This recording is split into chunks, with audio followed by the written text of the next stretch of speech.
નમસ્કાર મિત્રો, આજે હવે આપણે ગણિત વિષયની અંદર ચેપ્ટર નંબર 1 સમય સંખ્યાઓ એના વિશે સમજવાનું છે. મિત્રો, એ ચેપ્ટરનું નામ આપેલું છે સમય સંખ્યાઓ. એટલે કે સમય સંખ્યાઓને આપણે સમજતા પહેલાં કેટલાક સંખ્યાઓના પ્રકારો છે એ આપણે જાણતા હોવા જોઈએ. આવા કેટલાક પ્રકારો આપણે આગળના ધોરણમાં ધોરણ 6 અને 7માં શીખીને આવ્યા છીએ. તો એ પ્રકારોનું અહીંયા પહેલાં થોડુંક પુનરાવર્તન કરી અને પછી આપણા મૂળ ટોપિક સમય સંખ્યાઓ ઉપર આવીશું. તો મિત્રો, સૌ પ્રથમ આપણે શીખીને આવ્યા છીએ કે 1 થી શરૂ કરીને અનંત સુધીની જે સંખ્યાઓ હોય તો એને આપણે કહીએ છીએ પ્રાકૃતિક સંખ્યાઓ, જેને આપણે n તરીકે દર્શાવીએ છીએ કે નેચરલ નંબર. હવે આ જ પ્રાકૃતિક સંખ્યાઓની અંદર એક 0 નો સમાવેશ કરવામાં આવે તો એ સંખ્યાઓ બને છે પૂર્ણ સંખ્યા, જેને આપણે w વડે દર્શાવીએ છીએ, એટલે કે હોલ નંબર કહીએ છીએ. પ્રાકૃતિક સંખ્યા, પૂર્ણ સંખ્યા, આ બંને ઉપરાંત હવે આની અંદર કેટલાક ઋણ પૂર્ણાંકો નો સમાવેશ કરીએ, એટલે કે આવા બધા ઋણ પૂર્ણાંકોનો સમાવેશ કરીએ તો જે સંખ્યાઓનો ગણ મળશે એને આપણે કહીએ છીએ પૂર્ણાંક સંખ્યાઓ. પૂર્ણાંક સંખ્યા, જેને આપણે દર્શાવીએ છીએ z તરીકે, એને કહેવામાં આવે છે ઇન્ટીજર. અહીંયા આપણે એને સંકેત આપીએ છીએ z તરીકે દર્શાવીએ છીએ. હવે આ પ્રાકૃતિક સંખ્યા, પૂર્ણ સંખ્યા અને પૂર્ણાંક સંખ્યા, આ બધા ઉપરાંત હજી પણ કેટલીક એવી સંખ્યાઓ છે કે જેનો સમાવેશ આપણે એક અલગ ગણમાં કરી શકીએ, જેને આપણે કહીએ છીએ સમય સંખ્યાઓનો ગણ. કે આની અંદર આ જે પૂર્ણાંકો છે એના ઉપરાંત કેટલાક અપૂર્ણાંકો પણ આવેલા છે. એટલે કે આવા બધા જે અપૂર્ણાંકો છે એને આપણે દર્શાવવા માટે, અથવા તો આવા અપૂર્ણાંકોને જ્યારે આપણે દર્શાવીએ છીએ તો એના માટેનો આખો ગણ છે એને આપણે શું કહીએ છીએ? સમય સંખ્યાઓનો ગણ કહીએ છીએ. સમય સંખ્યા શું છે એ આપણને થોડી ઘણી ખબર છે, છતાં આપણે એનું પુનરાવર્તન કરી અને સમજીશું. હવે આ સમય સંખ્યાઓ છે એના ઉપરાંત કેટલીક એવી સંખ્યાઓ છે કે જે સમય નથી. તો એવી જે સંખ્યાઓ છે એને આપણે કહીએ છીએ અસમય સંખ્યાઓ. કેવી સંખ્યાઓ કહીએ છીએ? અસમય સંખ્યાઓ. એના કેટલાક ઉદાહરણ છે એ આપણે પછી આગળના ધોરણની અંદર શીખવાના આવશે, બરાબર? તો આ વાત થઈ આખા સમય સંખ્યા અને અસમય સંખ્યા. તો મિત્રો, હવે આ તમામ જે સંખ્યાઓ છે એ તમામ સંખ્યાઓને સમાવતો એક ગણ, એટલે કે પ્રાકૃતિક, પૂર્ણ, પૂર્ણાંક, સમય અને અસમય, આ બધી જ સંખ્યાઓને સમાવતો એક ગણ કે જેને આપણે કહીએ છીએ વાસ્તવિક સંખ્યાઓનો ગણ, જેને આપણે દર્શાવીએ છીએ r તરીકે, એટલે કે રિયલ નંબર તરીકે દર્શાવે છે. મિત્રો, આ સમય સંખ્યા છે એને આપણે q તરીકે દર્શાવીએ છીએ. અંગ્રેજીમાં એને રેશનલ નંબર કહેવામાં આવે છે, બરાબર? આ વાત થઈ સમય સંખ્યાઓની અને એના વિવિધ અલગ અલગ પ્રકારોની, કે સંખ્યાઓના અલગ અલગ પ્રકારે આપણને ખબર છે, આ બધું આપણે જાણીને આવ્યા છીએ. એમાંથી આપણે સમજવાનું છે સમય સંખ્યાઓ વિશે.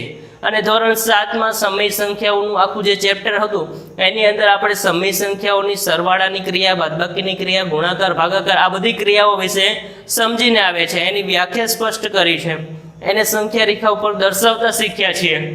હવે આ સમય સંખ્યાઓને આપણે હજી વિસ્તૃત રીતે સમજવાનો પ્રયાસ કરવાનો છે. તો મિત્રો, આ સમય સંખ્યાઓને હજી વિસ્તૃત રીતે આપણે સમજવી હોય તો મિત્રો, અહીંયા કેટલાક આપણે સમીકરણો દ્વારા એને સમજવાનો પ્રયત્ન કરીએ. ધારો કે આપણને અહીંયા કોઈ આવું સમીકરણ એક આપેલું છે, x + 5 = 11, બરાબર?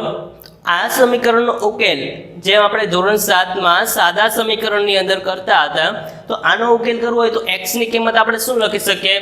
તો સ્વાભાવિક છે, આપણને ખબર પડે x બરાબર કેટલા મૂકવા પડે? 6 મૂકીએ તો 6 + 5 = 11 થાય. તો x ની કિંમત કેટલી મળે? 6 મળે. હવે એવું કોઈ બીજું સમીકરણ લઈએ મિત્રો, કે અહીંયા x + 3 = 3 આવું આપેલું છે. તો આ સમીકરણનો ઉકેલ કરવો હોય, અહીંયા 3 છે, અહીંયા 3 છે, તો x બરાબર આપણે શું કિંમત મૂકવી પડે?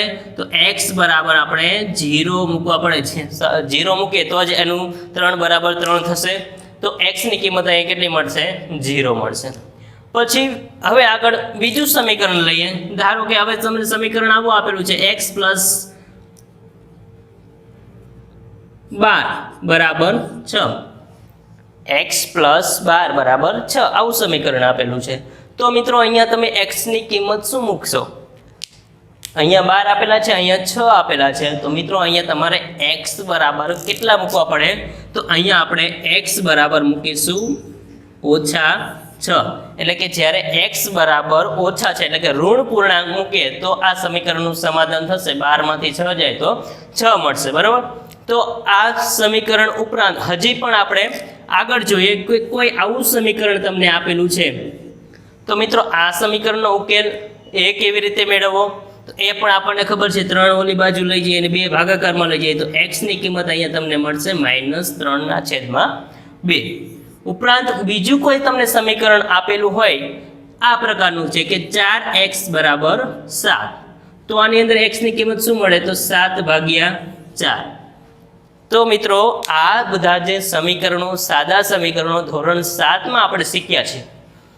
અહીંયા જોઈએ તો આપણને x ની કિંમત 6 મળે છે. એટલે કે આ સમીકરણ છે એ પ્રાકૃતિક સંખ્યા દ્વારા સમાધાન થઈ જાય છે. આ સમીકરણની અંદર ક્યાંક પૂર્ણ સંખ્યાનો ઉપયોગ થાય છે. આ સમીકરણ છે એમાં ક્યાંક પૂર્ણાંક સંખ્યાઓનો ગણનો ઉપયોગ કરવો પડે છે. અને મિત્રો એના સિવાય જો આ અપૂર્ણાંકોનો જ્યારે ઉપયોગ થાય છે તો એ વાત છે એ આપણને સમય સંખ્યા સુધી લઈ જાય છે. ક્યાં લઈ જાય છે? સમય સંખ્યાઓ. એટલે કે એનો મતલબ એવો કે બધા સમીકરણનો ઉકેલ માત્ર પ્રાકૃતિક સંખ્યા નથી મળતી, પૂર્ણ સંખ્યા નથી મળતી, પૂર્ણાંક સંખ્યા નથી મળતી, ક્યાંક ને ક્યાંક એમાં સમય સંખ્યાઓનો પણ ઉપયોગ થાય છે. બરોબર. તો આ સમય સંખ્યાઓ એને કેવી રીતે આપણે સમજવાની છે અથવા તો એનું જે ગુણધર્મો છે એ આપણે વ્યવસ્થિત રીતે સમજવાના છે. સમય સંખ્યાઓના ગુણધર્મો કયા કયા એના ગુણધર્મો છે? મિત્રો ક્લાસની અંદર બેઠેલા બધા વિદ્યાર્થીઓ હોય તો એના પણ કંઈક વિશિષ્ટ ગુણધર્મો હોય છે. એટલે કે કોઈ વ્યક્તિ વિદ્યાર્થી છે એ કોઈ હોશિયાર હોય, કોઈને સારું ગાતા આવડતું હોય, કોઈને સારી સ્પીચ આપતા આવડતું હોય. તો આ બધા એના અલગ અલગ વ્યક્તિમાં રહેલા, વિદ્યાર્થીઓમાં રહેલા ગુણધર્મો છે. એમ મિત્રો આ સમય સંખ્યાઓ છે એમાં પણ કેટલાક ગુણધર્મો રહેલા છે અને જે આપણે હવે સમજવાનો પ્રયત્ન કરીશું. જોઈએ હવે સમય સંખ્યાઓના ગુણધર્મો. એમાં પહેલો ગુણધર્મ છે સંવૃત્તતા. સંવૃત્તતા વિશે ધોરણ 7 ની અંદર આપણે પરિચય થઈ ગયો છે કે પૂર્ણાંક સંખ્યાઓનું પહેલું ચેપ્ટર એમાં સંવૃત્તતા વિશે આપણે થોડુંક પૂર્ણાંક સંખ્યાઓમાં શીખ્યા. હવે એ જ અહીંયા આપણે સમય સંખ્યાઓ વિશે શીખવાનું છે. પરંતુ સમય સંખ્યાઓને સમજતા પહેલાં એની સાથે પૂર્ણ સંખ્યા અને પૂર્ણાંક સંખ્યાઓના ગુણધર્મો ચકાસી અને પછી આપણે એના આધારે છે સમય સંખ્યાઓના ગુણધર્મોને પણ અહીંયા જોઈશું. તો સૌપ્રથમ આપણે પૂર્ણ સંખ્યાઓ વિશેની વાત કરીએ કે પૂર્ણ સંખ્યાની અંદર સંવૃત્તતાનો ગુણધર્મ કઈ કઈ ક્રિયાઓની અંદર લાગુ પડે છે.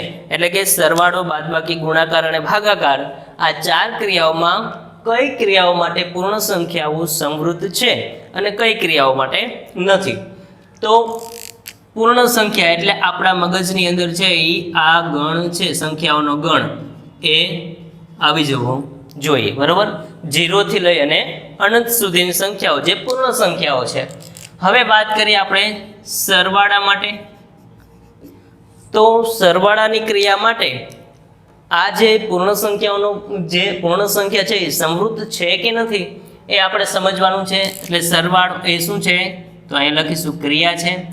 એનું કોઈ આપણે અહીંયા ઉદાહરણ દર્શાવીશું અને એ સંવૃત્ત છે કે નહીં એ આપણે અહીંયા દર્શાવવાનું છે. તો સરવાળાની ક્રિયા માટે જોઈએ કોઈ પણ સંખ્યા આપણે લઈએ કે 2 + 8 કેટલા મળશે? 10. હવે સંવૃત્તતા શું છે એ આપણને ખબર હોવી જોઈએ કે આ જે પૂર્ણ સંખ્યાઓનો ગણ છે એની અંદરથી તમે કોઈ પણ 2 સંખ્યાઓ જે લો છો 0 થી લઈ અનંત સુધીની કોઈ પણ તમે સંખ્યાઓ લો, બે સંખ્યાઓનો તમે સરવાળો કરો અને એ સરવાળાનો જવાબ જો તમને ફરી પાછો પૂર્ણ સંખ્યા જ મળતો હોય તો એમ કહી શકાય કે આ પૂર્ણ સંખ્યામાં જે સરવાળાની ક્રિયા છે એ સમૃદ્ધ છે, અન્યથા નથી. બરાબર, કોઈ પણ એક જ કન્ડિશન એટલે કે એક જ પરિસ્થિતિમાં નહીં પરંતુ વ્યાપક રીતે પણ એ સમૃદ્ધ હોવું જોઈએ. બરાબર, એટલે કે એક ક્રિયા માટે સમૃદ્ધ થાય છે પછી બીજી કોઈ તમે ઉદાહરણ લો અને એમાં સમૃદ્ધ ન હોય તો એને આપણે સમૃદ્ધ કહી શકાય નહીં. કોઈ પણ ક્રિયા માટે છે એ સમૃદ્ધ હોવું જોઈએ, એટલે કે કોઈ પણ પરિસ્થિતિમાં સમૃદ્ધતા દર્શાવતું હોવું જોઈએ. આપણે બીજું ઉદાહરણ લઈએ, અહીંયા લખીશું કે 28 + 12 તો કેટલા થશે? 40. તો 40 પણ આ સંખ્યા ગણમાં આવે છે? તો કે હા. તો એના માટે એમ કહી શકાય કે એ સમૃદ્ધ છે. પૂર્ણ સંખ્યાઓ સરવાળાની ક્રિયા માટે સમૃદ્ધ છે. હવે જોઈએ કે બાદબાકીની ક્રિયા માટે પૂર્ણ સંખ્યાઓ સમૃદ્ધ છે. અહીંયા આપણે લખીશું કે 8 - 4 તો મળશે 4. તો આપણે બધા કહીશું કે આ 4 આમાં આવે છે તો એ સમૃદ્ધ છે, પરંતુ બધી જ પરિસ્થિતિમાં સમૃદ્ધ હોવું જોઈએ. આ જ સંખ્યાને આપણે ક્રમ બદલાવીને લખીએ, 4 - 8 કરીએ તો 4 - 8 કરીએ તો જવાબ -4 આવે. તો -4 આવે તો એ આમાં પૂર્ણ સંખ્યામાં સમાવેશ થતો નથી. તો મિત્રો આ પરિસ્થિતિમાં કહી શકાય કે એ સમૃદ્ધ નથી. બધી જ એટલે કે વ્યાપક રીતે એ સમૃદ્ધ હોવું જોઈએ. હવે જોઈએ ગુણાકારની ક્રિયા માટે. તો ગુણાકારની ક્રિયા માટે આપણે જોઈએ, અહીં લખીએ કે 8 × 3 તો કેટલા મળશે? 24. બીજું કોઈ પણ ઉદાહરણ લઈએ, 5 × 8 તો કેટલા મળશે? 40. તો આ સમૃદ્ધ છે, કારણ કે આ જે તમને મળે છે એ કેવી સંખ્યા મળે છે? પૂર્ણ સંખ્યા જ મળે છે. ભાગાકારની ક્રિયા માટે જોઈએ તો ભાગાકારની ક્રિયા માટે આપણે લખીએ કે 4/3 તો જવાબ શું મળે? તો આપણને આવો અપૂર્ણાંક મળે. તો મિત્રો અપૂર્ણાંક છે આમાં ક્યાંય સમાવેશ થતો નથી, એટલે કે આ છે ભાગાકારની ક્રિયા માટે સમૃદ્ધ નથી. આ વાત થઈ પૂર્ણ સંખ્યાઓની. એવી જ રીતે હવે આપણે અહીંયા જોઈશું કે પૂર્ણાંક સંખ્યાઓ. પૂર્ણાંક સંખ્યાઓ એટલે આપણા મનની અંદર છે આ એનો સંખ્યાગણ છે નિશ્ચિત થઈ જવો જોઈએ. આવો સંખ્યાગણ કે જેની અંદર ધન પૂર્ણાંક, ઋણ પૂર્ણાંક અને 0નો સમાવેશ થયેલો છે. તો આના વિશે હવે જોઈએ કે કઈ ક્રિયાઓ માટે પૂર્ણાંક સંખ્યાઓ સમૃદ્ધ છે અને કઈ ક્રિયાઓ માટે નથી. તો આ સરવાળાની વાત ચાલે છે, તો સરવાળા માટે જોઈએ તો કોઈ પણ સંખ્યામાંથી લઈએ કે -3 લઈએ અને +2 કરીએ તો -3 + 2 કેટલા મળશે? તો -1. તો -1 છે એ પૂર્ણાંક સંખ્યા છે? હા, પૂર્ણાંક સંખ્યા છે. હવે લઈએ 5 - 8. અહીંયા આ જે સરવાળો છે એમાં 5 વત્તા અહીંયા કૌંસની અંદર -8 કરીએ છીએ તો આનો જવાબ કેટલો મળશે? તો મિત્રો આનો જવાબ આપણને મળશે -3. 5 માંથી 8 બાદ કરીએ કેટલા મળશે? -3. તો આ પણ છે એ પૂર્ણાંક સંખ્યા છે, તો સરવાળા માટે કહી શકાય કે સમૃદ્ધ છે. હવે જોઈએ આપણે બાદબાકી માટે સમૃદ્ધ છે કે નહીં. તો બાદબાકીની ક્રિયા માટે જોઈએ, લખીએ અહીંયા 2 - 8. 2 અને 8 આપણે ગણમાંથી લીધા, હવે એમાંથી બાદબાકી કરીએ છીએ તો જવાબ કેટલો મળશે? -6. તો -6 છે આમાં ક્યાંક આગળ આવતા હશે, તો -6 એ પૂર્ણાંક સંખ્યા છે. બીજી કોઈ સંખ્યા લઈએ કે 2 × 21 - 11 કેટલા મળશે? 10. એ પણ પૂર્ણાંક સંખ્યા છે. તો મિત્રો એવું કહી શકાય કે બાદબાકી માટે પૂર્ણાંક સંખ્યાઓ સમૃદ્ધ છે. હવે લઈએ આપણે ગુણાકાર માટે. ગુણાકાર માટે સમૃદ્ધતાનો ગુણધર્મ ધરાવે છે કે નહીં? તો મિત્રો ગુણાકાર માટે તમે કોઈ પણ સંખ્યા લેશો તો એનો જવાબ તમને હંમેશા પૂર્ણાંક સંખ્યા જ મળશે. બરાબર, તો એનો મતલબ એવો થયો કે આ પણ શું છે? અથવા તો અહીં માઇનસ લગાડો તો આનો જવાબ શું આવશે? -160. તો એ પણ તમને આની અંદર મળશે, તો એના માટે પણ સમૃદ્ધ છે એવું કહી શકાય. ભાગાકારની ક્રિયા વિશે જોઈએ તો ભાગાકાર માટે કોઈ પણ સંખ્યા લખીએ 24/13 તો અહીંયા શું મળશે? તો ભાગ્યા 13 એટલે આવો અપૂર્ણાંક મળે. તો મિત્રો અહીંયા ક્યાંય તમને પૂર્ણાંક જ જોવા મળે છે, ક્યાંય અપૂર્ણાંક જોવા મળતો નથી. તો એનો મતલબ કે પૂર્ણાંક સંખ્યાઓ છે એ ભાગાકારની ક્રિયા માટે સમૃદ્ધ નથી. તો હવે વાત કરીએ સમય સંખ્યા માટે. આ સમૃદ્ધતાનો ગુણધર્મ છે એ સમય સંખ્યામાં કઈ કઈ ક્રિયાઓમાં એ સમૃદ્ધતા ધરાવે છે એ આપણે સમજવાનું છે. તો મિત્રો એ સમજતા પહેલા આપણે સમય સંખ્યાને ફરીથી સમજી લઈએ. ધોરણ 7 માં આપણે શીખ્યા હતા સમય સંખ્યા કોને કહેવાય. તો અહીંયા આપણે વ્યાખ્યા નોંધી લઈએ કે જે સંખ્યાને p/q સ્વરૂપે લખી શકાય તે સંખ્યાને સમય સંખ્યા કહે છે. પરંતુ મિત્રો એની એક અહીંયા કન્ડિશન એ પણ છે કે p અને q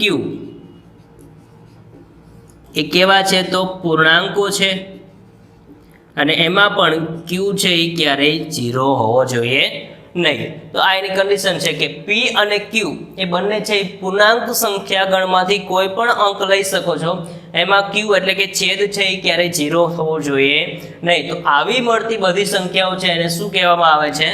સમય સંખ્યા કહેવામાં આવે છે. બરાબર. ઉદાહરણ તરીકે આપણે અહીંયા લખીએ કે -3. તો -3 છે એ સમય સંખ્યા છે. તો કે હા સમય સંખ્યા છે, કારણ કે આપણે એને આવી રીતે p/q સ્વરૂપમાં લખી શકીએ છીએ. બરાબર. તો આવી રીતે બધા જ પૂર્ણાંકો છે એ શું છે? સમય સંખ્યાઓ છે.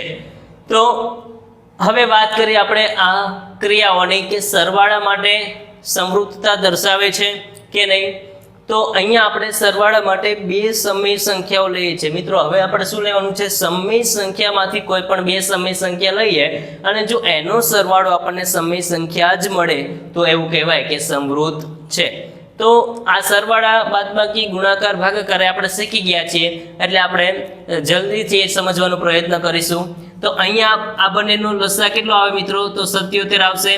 હવે આનો આપણે સરવાળો કરીએ છીએ તો અહીંયા 44 + 6 × 42 આપણે એનો ચોકડી ગુણાકાર કરી દઈએ. હવે આનો જવાબ કેટલો આવતો? 4 ને 2 6, 4 ને 4 8 છેદમાં 77. તો અહીંયા મળશે 86/77. તો આ જે તમને અપૂર્ણાંક મળે છે એ શું છે? તો એ સમય સંખ્યા છે. તો માટે કહી શકાય કે આ જે સંખ્યા મળે છે સમય સંખ્યા છે, માટે સરવાળાની ક્રિયા માટે સમૃદ્ધતાનો ગુણધર્મ ધરાવે છે. હવે વાત કરીએ બાદબાકીની ક્રિયા માટે. તો એ 5/8 - 4/5 આપેલા છે. તો આની આપણે બાદબાકી કરીએ તો બંનેનો પહેલા શું લેવું પડશે? લસા લઈએ. તો લસા અહીંયા કેટલો મળશે? તો 8 × 5 = 40. અહીંયા ગુણાકાર કરીએ 5 × 5 = 25 માઇનસ અહીંયા ગુણાકાર કરીએ તો 8 × 4 = 32. 25 માંથી 32 બાદ કરીએ તો -7/40. તો આ પણ તમને -7/40 જે મળે છે એ કયા ગણમાં મળે છે? સમય સંખ્યાઓના ગણમાં જ મળે છે. એટલે એવું કહી શકાય કે આ પણ સમૃદ્ધ છે. તો સમય સંખ્યાઓ માટે બાદબાકીની ક્રિયા એ સમૃદ્ધતાનો ગુણધર્મ ધરાવે છે. બરાબર. હવે વાત કરીએ ગુણાકારની ક્રિયામાં. તો ગુણાકારની ક્રિયામાં આપણે શીખી ગયા છે અંશનો ગુણાકાર અને છેદનો ગુણાકાર. અહીંયા બંને માઇનસ છે તો માઇનસ માઇનસ પ્લસ થઈ જશે અને 6 × 24 / 11 × 55. તો આ જે અપૂર્ણાંક મળે છે એ પણ સમય સંખ્યામાં સમાયેલો છે. તો એમ કહી શકાય કે સમય સંખ્યા ગુણાકારની ક્રિયા માટે સમૃદ્ધ છે. હવે વાત રહી ભાગાકારની. તો અહીંયા આ બંનેનો ભાગાકાર કરીએ તો ભાગાકારમાં શીખી ગયા છે કે અહીંયા ગુણાકારની નિશાની કરી અને આગળનો જે અપૂર્ણાંક છે એને આપણે એનો વ્યસ્ત કરી નાખવાનો છે. તો 2/7 × 3/5. હવે આનો જવાબ મેળવીએ તો 3 × 2 = 6 અને 7 × 5 = 35. તો આ અપૂર્ણાંક છે એ પણ તમને સમય સંખ્યામાં મળે છે. તો એવું કહી શકાય કે ભાગાકારની ક્રિયા માટે સમૃદ્ધ છે. પરંતુ અહીંયા એક ભાગાકારની ક્રિયામાં ખાસ નોંધ એ લેવાની છે મિત્રો કે જ્યારે આપણે ભાગાકારની ક્રિયા કરીએ છીએ ત્યારે કોઈ એક સમય સંખ્યા છે તો એ સમય સંખ્યાનો ભાગાકાર તમે જ્યારે 0 સાથે કરો છો, 0 પણ એ સમય સંખ્યામાં સમાવેલું છે, તો 0 સાથે તમે ભાગાકાર કરો છો ત્યારે તમને એનો જે જવાબ મળે છે એ જવાબની અંદર કંઈ મળતું નથી, એટલે કે અવ્યાખ્યાયિત પદ મળે છે, એટલે કે એનો કોઈ નિશ્ચિત જવાબ છે નહીં. તો મિત્રો આવી કન્ડિશન છે એના માટે એવું કહી શકાય કે સમૃદ્ધ નથી. બાકી 0 સિવાયના તમામ તમે કોઈ પણ પૂર્ણાંકો લેશો તો એના માટે સમૃદ્ધતાનો ગુણધર્મ ધરાવે છે. તો અહીંયા આપણે એવું લખી શકીએ કે અપવાદ રૂપે શું લખી શકાય કે અપવાદ રૂપે જે 0 છે એનો સમાવેશ થાય છે કે આ કોઈ પણ સમય સંખ્યા એને આપણે વ્યાપક સ્વરૂપે લખવું શું લખી શકાય તો a/0. એ છે સમય સંખ્યા છે, આના માટે છે એ કેવું પદ છે અવ્યાખ્યાયિત છે, એટલે કે એના માટે સમૃદ્ધ નથી. બાકી તમામ માટે સમૃદ્ધતા દર્શાવે છે. તો મિત્રો એમાંનો પહેલો ગુણધર્મ જોઈએ એટલે ક્રમનો ગુણધર્મ. તો ક્રમનો ગુણધર્મ પણ આપણે 3 સંખ્યા એટલે કે પૂર્ણ સંખ્યા, પૂર્ણાંક સંખ્યા અને સમય સંખ્યાઓ માટે જોવાનું છે, બરાબર. એમાંથી કઈ કઈ ક્રિયાઓમાં આ ગુણધર્મનું પાલન થાય છે અને કેમાં નથી થતું. તો સૌપ્રથમ તો ક્રમનો ગુણધર્મ ખબર હોવી જોઈએ. તો કોઈ પણ 2 સંખ્યાઓ જ્યારે આપણે લઈએ અને એની અંદર કોઈ પણ ક્રિયા કરીએ છીએ, એટલે કે ધારો કે અહીંયા આપણે લઈએ છીએ 2 સંખ્યા 7 અને 2, એની વચ્ચે જ્યારે સરવાળાની ક્રિયા કરીએ છીએ તો એ જ 2 સંખ્યાઓનો ક્રમ ઉલટાવી અને એ જ ક્રિયા કરીએ અને બંનેનો જવાબ તમને સરખો મળતો હોય તો એમ કહી શકાય કે ક્રમના ગુણધર્મનું પાલન થાય છે. અન્યથા જો જવાબ અલગ આવે તો એવું કહેવાય કે ક્રમના ગુણધર્મનું પાલન થતું નથી. તો મિત્રો આપણે આવી રીતે બધી જ ક્રિયાઓ માટે જોવાનું છે કે ક્રમના ગુણધર્મનું પાલન કઈ કઈ ક્રિયાઓમાં થાય છે. સૌપ્રથમ આપણે પૂર્ણ સંખ્યાઓમાં જોઈએ તો પૂર્ણ સંખ્યાઓની અંદર સરવાળાની ક્રિયા એટલે કે પૂર્ણ સંખ્યામાં ધારો કે આપણે અહીંયા લઈએ કે 0 + 8 બરાબર 8 + 0, તો બેનો જવાબ કેવો મળશે? આમાં પણ 8 મળશે, આમાં પણ 8 મળશે. અથવા તો બીજી કોઈ પણ તમે આંક લઈ લો 2 + 3 અને 3 + 2, તો પણ જવાબ બેનો શું મળે? 5 મળે. તો એવું કહી શકાય કે અહીંયા ક્રમના ગુણધર્મનું પાલન થાય છે, બરાબર. હવે જોઈએ બાદબાકીની ક્રિયા માટે. તો બાદબાકીની ક્રિયા માટે પૂર્ણ સંખ્યાઓ ક્રમના ગુણધર્મનું પાલન કરે છે કે નહીં? તો બાદબાકીની ક્રિયામાં આપણે લઈએ કે 2 - 3 બરાબર 3 - 2, આવું થઈ શકે મિત્રો. 2 માંથી 3 બાદ કરીએ તો કેટલા મળે? તો -1 મળે. 3 માંથી 2 બાદ કરીએ તો કેટલા મળે? 1 મળે. તો જો મિત્રો અહીંયા બંનેનો જે જવાબ છે એ ડિફરન્સ આવે છે, અલગ આવે છે. તો અહીંયા ક્રમના ગુણધર્મનું પાલન થતું નથી. હવે જોઈએ ગુણાકારની ક્રિયા માટે. તો ગુણાકાર માટે લઈએ તો 2 × 8 બરાબર 8 × 2 લઈએ તો 2 × 8 = 16, 8 × 2 = 16. તો અહીંયા ક્રમના ગુણધર્મનું પાલન થાય છે. તો એવું કહી શકાય કે પૂર્ણ સંખ્યાઓ ગુણાકારની ક્રિયા માટે ક્રમના ગુણધર્મનું પાલન કરે છે. હવે વાત કરીએ ભાગાકારની. તો અહીંયા લખીએ કે 5/3 બરાબર 3/5, આવું થાય? થઈ શકે? તો ન થઈ શકે. તો અહીંયા 5/3 થાય છે ને અહીંયા 3/5, તો આ છે એ સાચું નથી. એટલે બે છે એ સરખા છે નહીં. જેમ અહીંયા વાત કરી -1 અને 1 છે એ પણ સરખા નથી, એટલે આ ક્રમના ગુણધર્મનું પાલન થતું નથી. અહીંયા પણ ક્રમના ગુણધર્મનું પાલન થતું નથી. તો હવે વાત કરીએ એવી જ રીતે આપણે પૂર્ણાંક સંખ્યાઓની, કે પૂર્ણાંક સંખ્યાઓની અંદર આ કઈ કઈ ક્રિયાઓમાં ક્રમના ગુણધર્મનું પાલન થાય છે. તો સૌપ્રથમ આપણે લઈએ સરવાળાની ક્રિયા. તો પેલી સરવાળાની ક્રિયા છે તો એમાં કઈ પાલન થાય છે કે નહીં? તો અહીંયા આપણે લખીએ કે -3 + 6 બરાબર, હવે એ જ ક્રમ ઉલટાવી દઈએ 6 + -3 બરાબર. બેનો જવાબ સરખો મળે છે. 6 માંથી 3 બાદ કરીએ તો અહીંયા 3 મળશે, અહીંયા પણ 3 મળશે. તો એ ક્રમના ગુણધર્મનું પાલન કરે છે. હવે વાત કરીએ કે બાદબાકીની ક્રિયા માટે. તો બાદબાકીની ક્રિયામાં આપણે પણ 2 સંખ્યા લઈ લઈએ કે -4 ઓછા અહીંયા કોઈ સંખ્યા લખીએ 8 બરાબર, ક્રમ ઉલટાવી દે 8 - -4 બરાબર. -4 અને -8 એટલે આ બંનેનો સરવાળો થાય એટલે 4 અને 8 થશે -12. હવે અહીંયા જોઈએ તો અહીંયા 8 ઓછે ઓછે વત્તા થઈ જાય 4 થઈ જશે, 8 ને 4 12 આવું મળશે.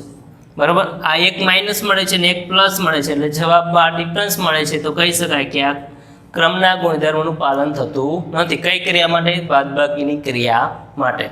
ગુણાકારની ક્રિયા જોઈએ.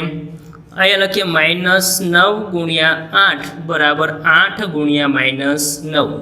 9 8 72. કેવા 72? તો -72 બરાબર 8 9 72. એ પણ -72 મળે છે. તો બંને સરખા જવાબ છે, માટે અહીંયા ક્રમના ગુણધર્મોનું પાલન થાય છે ગુણાકારની ક્રિયા માટે. હવે જોઈએ ભાગાકારની ક્રિયાની વાત કરીએ તો અહીંયા લખીએ કે -9 ભાગ્યા 4 બરાબર 4 ભાગ્યા -9. તો આનો જવાબ શું આવશે? તો -9 ભાગ્યા 4 આવું થશે. અહીંયા 4 ભાગ્યા -9, તો બે સરખા છે, નથી. તો આ અહીંયા પણ છે એ ક્રમના ગુણધર્મોનું પાલન થતું નથી. કઈ ક્રિયાઓની વાત કરીએ છીએ આપણે? કઈ સંખ્યા? પૂર્ણાંક સંખ્યાની અંદર ભાગાકારમાં ક્રમના ગુણધર્મોનું પાલન થતું નથી. મિત્રો હવે વાત કરીએ આપણે સમય સંખ્યાઓની. સમય સંખ્યાઓની અંદર મેં ઉદાહરણ પહેલેથી લખેલા જ છે. હવે એને આપણે જોતા જઈએ અને સમજતા જઈએ. તો હવે વાત કરીએ, અહીંયા તમને બે આપેલા છે, -2/3 અને 5/7 બરાબર. એનો ક્રમ ઉલટાવીને સામે સંખ્યા લખી છે. બેનો જવાબ તમને સરખો મળે છે કે નહીં? તો જોઈએ. આપણે શીખી ગયા છીએ એટલે 7 તરી 21 બેનો લસા લઈ લઈએ. અહીંયા 7 દુ 14 પણ કેવા 14 -14 પ્લસ 5 તરી 15. તો આનો જવાબ તમને કેટલો મળશે? 15 માંથી 14 બાદ કરીએ તો 1/21 મળે છે. બરાબર. તો આ બાજુ હવે જોઈએ તો અહીંયા પણ 7 તરી 21 લસા મળશે, 5 તરી 15 થશે, પ્લસ અહીંયા 7 દુ 14 પણ કેવા 14 થશે? -14 એટલે અહીંયા તમને -14 થઈ જશે. બરાબર. 15 માંથી 14 બાદ કરીએ તો 1/21. તો મિત્રો અહીંયા બંને બાજુ જવાબ સરખા મળે છે. તો એવું કહી શકાય કે ક્રમના ગુણધર્મોનું પાલન થાય છે સમય સંખ્યાઓમાં. હવે વાત કરીએ કે બાદબાકીની ક્રિયામાં.